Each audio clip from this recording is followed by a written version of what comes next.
Welcome to Your Yes-Filled Life. I'm your host, Brenda Winkle, educator, healer, speaker, guide, and fierce advocate for your yes. I help sensitive and successful men and women find, reclaim, and live from their full embodied yes. Through empowering you to understand your energetic hygiene, establish healthy boundaries, and heal your nervous system, you'll be able to create your yes-filled life and move through your days with more freedom, more ease, and more joy. You'll hear inspiring stories of people who found their full-bodied yes, thought leaders who pursued their own dreams and are living life on their terms, and learn new ways to find the courage, joy, ease, and freedom to more fully step into your yes-filled life. Say no to the good so you can say yes to the great. Join me on this journey to discover your yes-filled life. Whether you're looking to break free from the golden handcuffs, start a new business, find your dream job, or simply live with more intention and mindfulness, I've got you covered. Let's explore the possibilities together and make your dreams a reality. Ready? Let's do this. Let's get you to your yes-filled life. Hello, and welcome back to Your Yes-Filled Life. I'm your host, Brenda Winkle. Today on the podcast, we're going to be talking about something that I've never talked about on the podcast, and it deals with upper limits. I'll explain all about what they are and how they might be showing up in your life. But first, I just want to give you a quick update. So I am beginning week 5 in my new place in Lake Oswego, Oregon, in the Portland area. And I tell you what, it is just so good. It's so good. My neighbors are lovely. I've met a lot of them. I'm having such a great time getting to know this part of the city because I have really quick and close access to beautiful hiking trails, to walking paths. I have quick access to the I-5 to get wherever I want to go, to the 217 to get to wherever I want to go. I mean, this is great.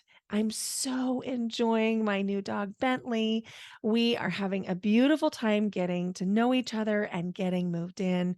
We take many walks daily, and we have discovered that there is a pet supply store that's called Mud Bay. I think that it might be local to the Portland area, but I'm not sure. It's for sure in the Portland area. Anyway, we go in there every day. We do this because the people at Mud Bay said initially it really helps with socialization. And it does. And Bentley's doing such a great job. He's learning so much. He's got some really cool things happening. He's learning his manners. And we're just having so much fun. But the other reason that we go into Mud Bay every day is because it's just so much fun. We enjoy talking to the people that work there, and Bentley loves showing off his new tricks, and they love seeing the progress that he's making every time we go in. I mean, seriously, it's that fast. It's just been a wonderful, wonderful move. And I'm feeling so happy. I'm loving my new place. I love the layout. I love the light. I love the proximity to the stores that I want to go to. I'm in a really walkable neighborhood, and things are just really good. And that leads me into our topic for today, which is upper limits. So, if you've ever read the book, The Big Leap by Gay Hendricks, which I'll link in the show notes, it is a beautiful book. And the subtitle is Conquer Your Hidden Fear and Take Life to the Next Level. So, in this book, it is it's such a good book. It talks about upper limits as the ways in which we hit the capacity for what we think we should be able to receive or enjoy. So you may have heard other people say that there's sort of a limit at which we have capacity for joy. It trips the wire, or it almost like, if you imagine a fuse box it trips the fuse. And so we find ways to stop our enjoyment or our receptivity of any more good things.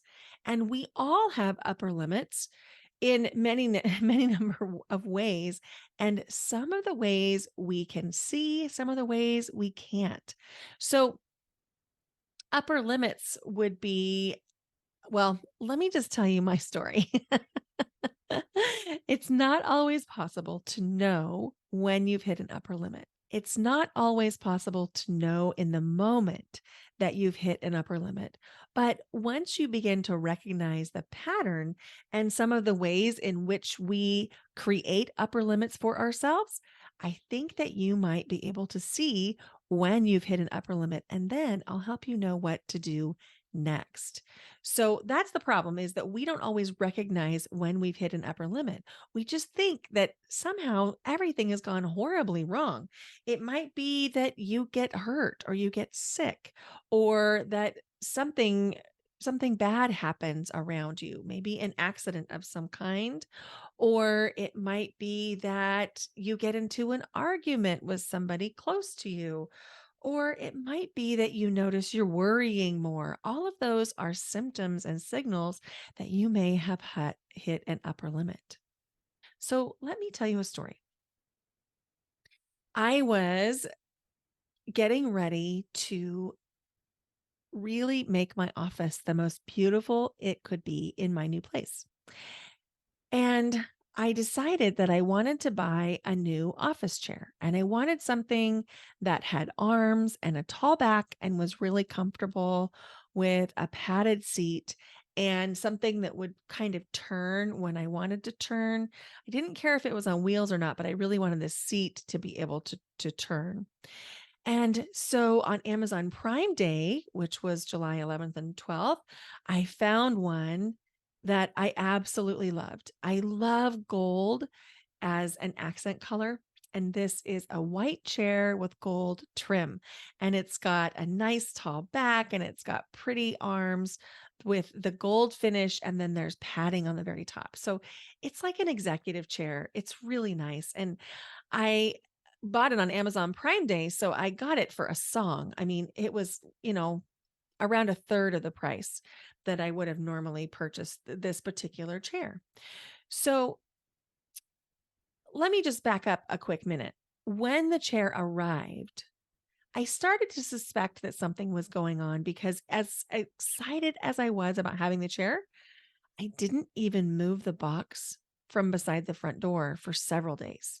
I just kept looking at it, thinking, I know I'm going to have to put that chair together. I think I'll just wait. And I didn't realize at the time that I had hit an upper limit. I just knew that for some reason I was procrastinating.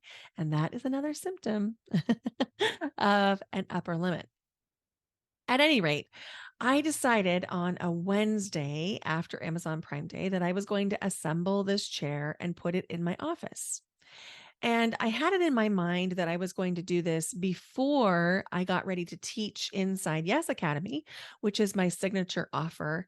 And we always do a breathwork session followed by the content call on Wednesday evenings. And I decided, oh, I have a break. I have a 30-minute break. I bet that is enough time for me to assemble the chair. And it was. And I got the chair put together, and I was feeling so proud of myself. I still had enough time to center myself. I always spend time getting clear for myself before I go live in any capacity, whether it's online breath work for an Instagram or a Facebook live, or whether it's to teach inside of my course, Yes Academy. I always get my energy clean and aligned. And I do this through meditation and my own personal breath work. So when I finished putting together the chair, I had enough time to put the chair in place and do my normal routine that I do before I log in live.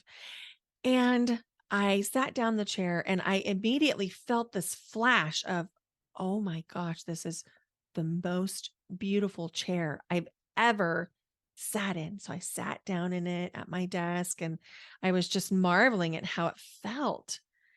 And then I realized that my desk was at a less than ideal height. I have a standing desk, and so I can adjust it up and down, but it's not an auto adjust. It's one of those that you have to unscrew the legs, change the height, and screw them back in. So as I'm sitting there getting ready to do my preparation to teach inside Yes Academy, it dawns on me that that I didn't like the height of the desk. It was too tall for the chair, and my camera angle was off just a little bit. So, and here's where the upper limit takes hold. So I decide it would just take a quick minute for me to adjust the height of the desk. So I push the chair out from under the desk. I kneel down on the carpeted floor and I begin to work on the first leg. I got the first leg adjusted to what I thought would be an appropriate height for the desk, still have standing desk capability, but also work well for this chair. And then I was thinking quickly, which should have been my first warning, but I was thinking, I bet it'll work really well if I adjust the leg directly on the diagonal. So instead of doing two sides of the table, I do one leg from each table, one across from each other. Okay.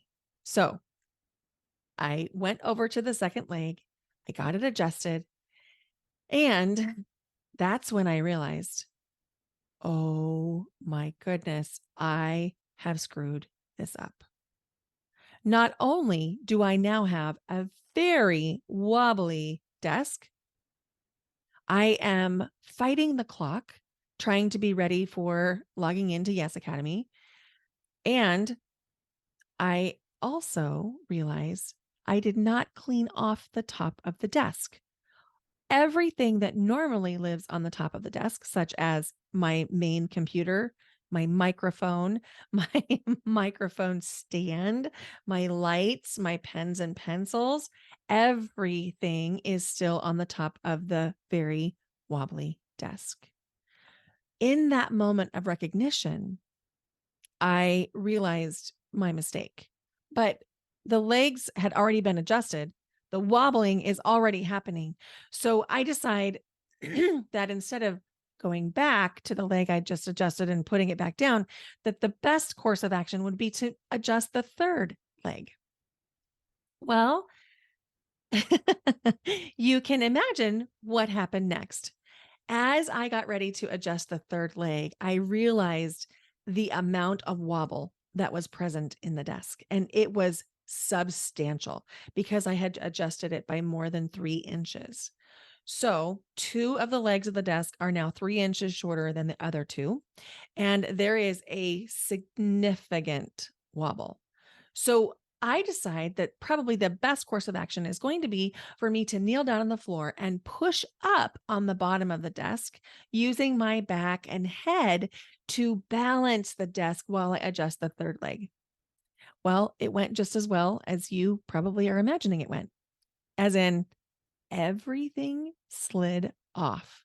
Everything. My computer knocked into the microphone. The light I have on my computer fell off. Everything just toppled off the top of the desk. I'm left under it, still wobbling, trying to push up on the on the top of the desk with my back and my head, and I got the third leg adjusted. And then I went around to the front of the desk where everything had tipped off, realized the magnitude of what had just happened, and just went cold because my main Mac was now sitting in my brand new chair upside down. And you know that sound that happens when you press the space bar repeatedly and it's just this low level beeping, beeping, beeping? That was the sound that was coming from my computer. Oh my goodness. I tried to set it back up right, but the desk was still too unstable. And so all I did was tried to right it, put it back in the chair, and I went downstairs to turn on my laptop. Oh my goodness. What a mess. Like it literally exploded the whole top of my desk onto the floor and the chair of the office around me. So I ran downstairs and opened my laptop to be able to teach inside Yes Academy. Now, when I was growing up as a kid, my mom, and she still does, loved antiques. And so the chairs that we had in our house were always old because my mom likes antiques, and antiques by definition are at least 50 years old. So the chairs that I had always had in my own room at my own desk were always an antique. It was either something that had been passed down to me or something that someone had given her. I didn't even know that there were stores that sold chairs until I was a teenager because I just assumed that chairs just appeared when people gave them to, or you found them in someone's garage or at a yard sale or at an antique shop. I didn't know you could buy a chair. So as a teenager, the chair that I had at my desk was a wooden chair that had been in an ice cream parlor. So it had a hard seat and a hard back that did one of the swoopy things. So it was like kind of in the shape of a U, and then it had slats in the middle to support your back, but it was a hard chair.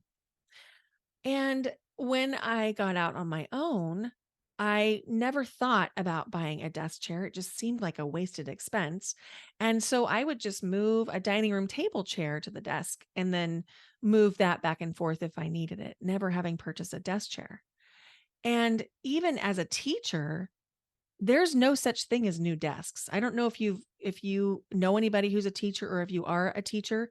There is the strangest warehouse in the world where there's all this old used furniture. And when you get a quote new chair as a teacher, it's new from the warehouse, as in it's already been discarded by somebody. And the new chair that you're getting is already probably 20 to 30 years old. And those were the chairs that I had for all 26 years in my teaching. I never did have a new desk chair. And the best desk I ever had, I bought myself. And I ended up leaving it at one school because it was too heavy to move. So, all this is to say, I have some baggage coming in about chairs. The people that I knew that had nice chairs were executives, principals, superintendents, and it wasn't something that I ever had was a nice new desk chair. It was always like the best hand me down I could find, which, you know, sometimes it was okay, sometimes it was less than okay. But that was my lived experience.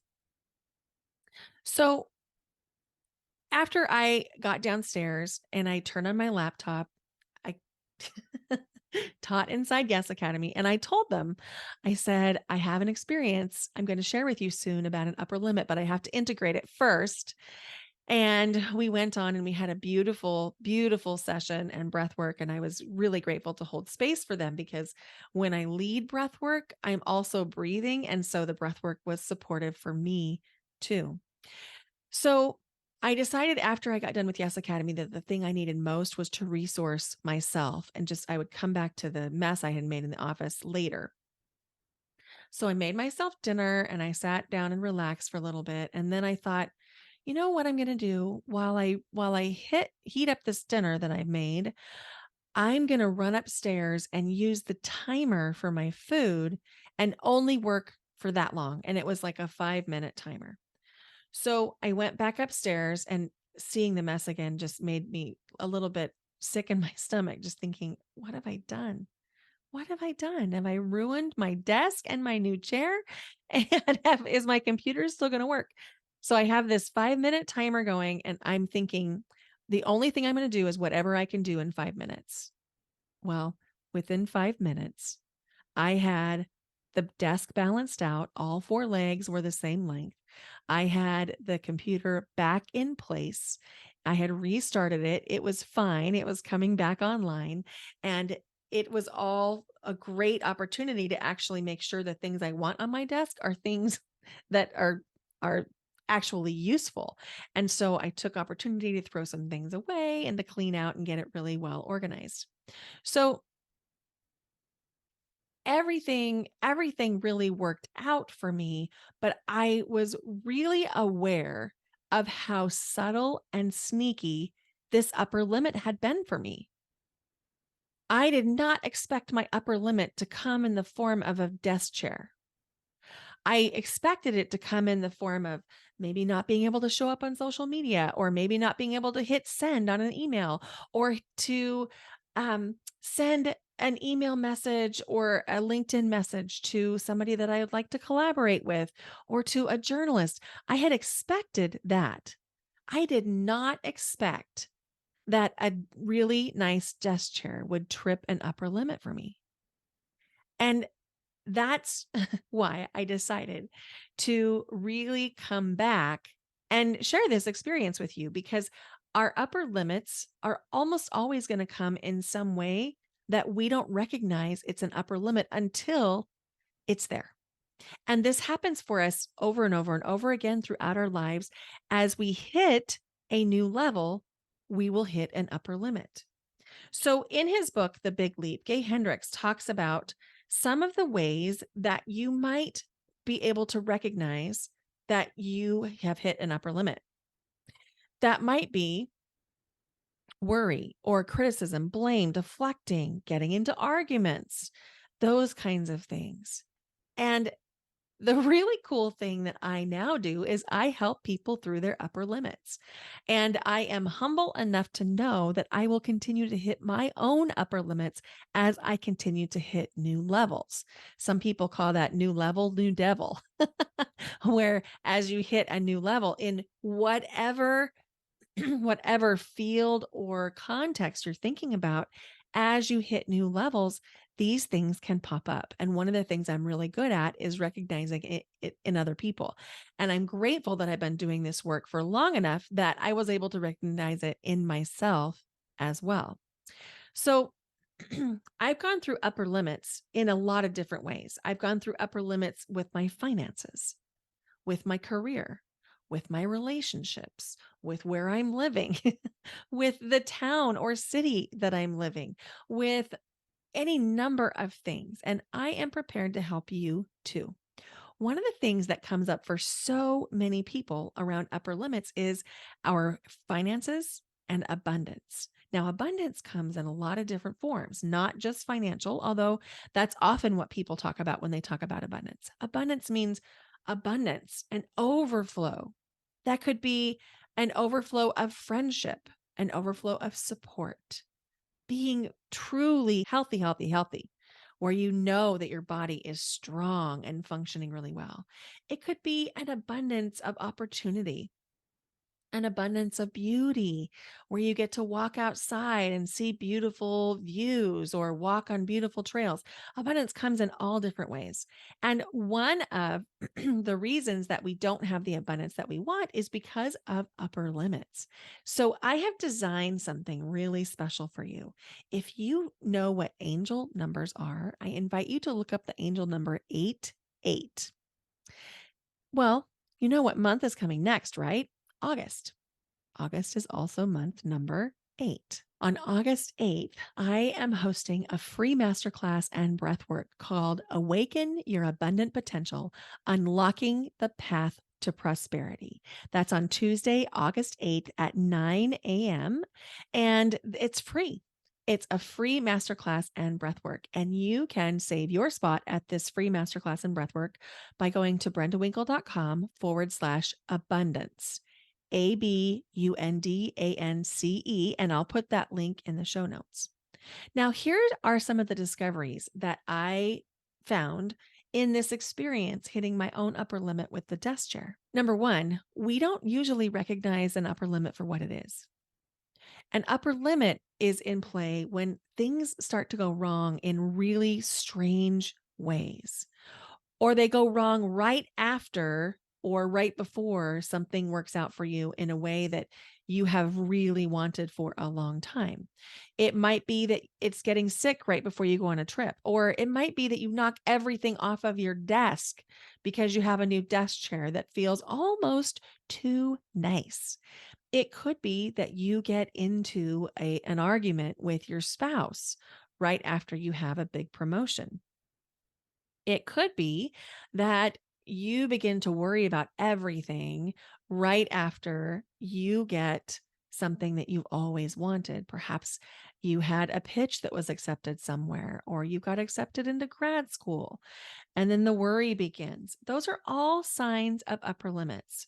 And Gay Hendricks talks about the 3 P's being protection, prevention, and punishment. These are the 3 ways that we often will engage with upper limits in our own lives. So the punishment is the one that I used. I was almost punishing myself for having this beautiful new desk chair by creating an environment where I literally could not work, by by almost ruining my desk and almost breaking my computer. So punishment can also come up when maybe you just get to do the trip of your lifetime and all of a sudden you come down sick with some strange, undiagnosable virus. That's an upper limit. So another upper limit is getting hurt. So let's say that you just got the job placement that you really wanted for the year and suddenly you break your ankle. That's a sign of an upper limit.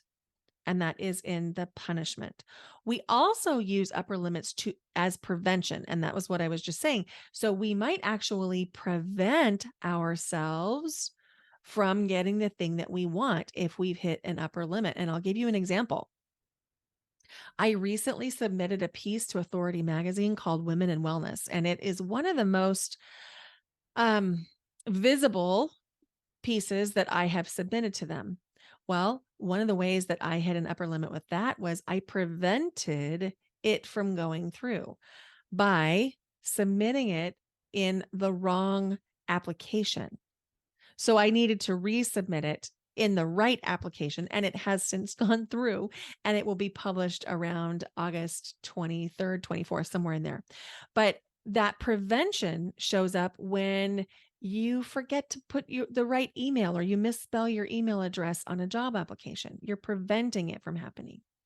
Or another way that prevention might come up is when you are just about out of debt and suddenly you find that you have overdrawn your checking account. You're preventing the good thing from happening.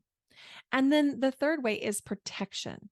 You might put up protection from yourself by perhaps starting a fight with your spouse or doing something really inconsiderate to your spouse right before they hit an upper limit of their own, because you don't, subconsciously anyway, you don't want them to change in a way that might leave you behind. So these upper limits are really human. They're part of the human condition. It doesn't make you good or bad that you have them. It makes you human. We all have them, whether or not we want to realize it or recognize it. It's what you do with it next. Now, number 2, there is a subtle knowing that you'll have that you're at an upper limit. There's always a part of you that is like, I wonder if this is because it almost feels too good. If that's the case, the answer is, yeah, you have hit an upper limit. It's not too good. We just need to work through the upper limit. And let me show you another example. This showed up for me as in the procrastination by me letting the box sit by the door for almost a week before I put the chair together. So these subtle knowings that you're at an upper limit include not having the conversations that you know you need to have, not asking the questions that you need, or not asking for what you need, or procrastinating on the project that you know is going to really move the needle for you in your career. And number 3, it's easy to blame the upper limit on almost everything else. It's the desk. It's my partner. It's the weather. It's this job. It's this X, Y, and Z. If you find yourself in a blaming energy, you have hit an upper limit. And then you get to ask yourself the question, do I want to address this upper limit and get to the other side of it or not? And look, there's no judgment. Sometimes you might hit an upper limit and you might just need to stay at that limit for your own mental health. But oftentimes there's real peace on the other side of the upper limit when you've gotten there. Now, it's all for naught if you don't understand this next point. So if you are multitasking, I'm going to ask that you come back to me right now. Here it is. The only way through an upper limit is through the upper limit. You need to be willing to question your perceptions, to challenge what you think you know is true, and perhaps you need to get support. And that might mean that you need a circle of people around you who are also testing their own upper limits, who believe in your capacity for expansion. And if that's you, I invite you to just be curious around what community could I join that might really foster my growth through these upper limits. Now, I know that if you're listening to this podcast and you're listening to your Yes Filled Life, that you are someone who values integrity and authenticity. I know that because that's the kind of people that this podcast attracts. But here's the thing I want you to really understand without placing judgment around it. When we hit our upper limits, we're not always being honest with ourselves. Sometimes we think that we aren't worthy. Sometimes there's a little part of us that says, I don't deserve this thing. I don't deserve this experience. I don't deserve this abundance. And I want to help you challenge those thoughts and challenge those beliefs. And that's why I'm asking you to come join me inside this free masterclass in breathwork around abundance. Awaken your abundant potential, unlocking the path to prosperity. I hope that you'll come join me on Tuesday, August 8th, 2023 at 9 a.m. Pacific. And you can register by going to brendawinkle.com/abundance. Now, there is a limited time replay available, but it's always best if you can attend in person because then you'll be part of the whole experience and you can ask your questions live. Thank you for making me feel safe enough to share this experience with you. Like I said, I was really surprised that it was an office chair that tripped my upper limit. I had not expected that to happen. But when I went into this self-sabotaging behavior where I basically upended my office, I recognized it for what it was as soon as it happened. I mean, it wasn't until I literally had the desk on my back and the computer on the chair and all of the other things on the desk on the floor around me that I recognized it, but I did recognize it as an upper limit. And then I literally started to laugh. And I thought to myself, oh my goodness. I was prepared for an upper limit to come from any number of ways, but not this way, which honestly is how upper limits work. And if I wouldn't have had a supportive community that I am tapped into, I don't know that I would have recognized it as easily. So I hope that you come join us in this free masterclass because then you'll be part of this supportive community inside your Yes Filled Life. I have a request.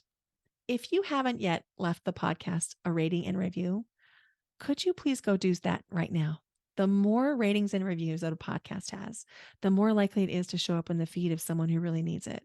And it'll take you 30 to 45 seconds. It might not seem like a big deal, but it's a really big deal to me. And here's why. This podcast is completely free. And this podcast is a way that I give back to the community, to you.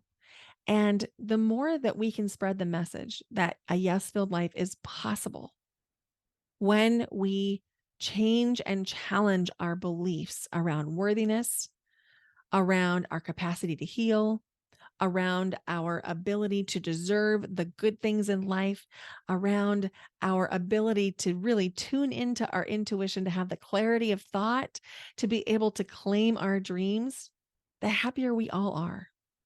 I truly believe that healing heals forward and that the more people who heal, the more healed our planet is.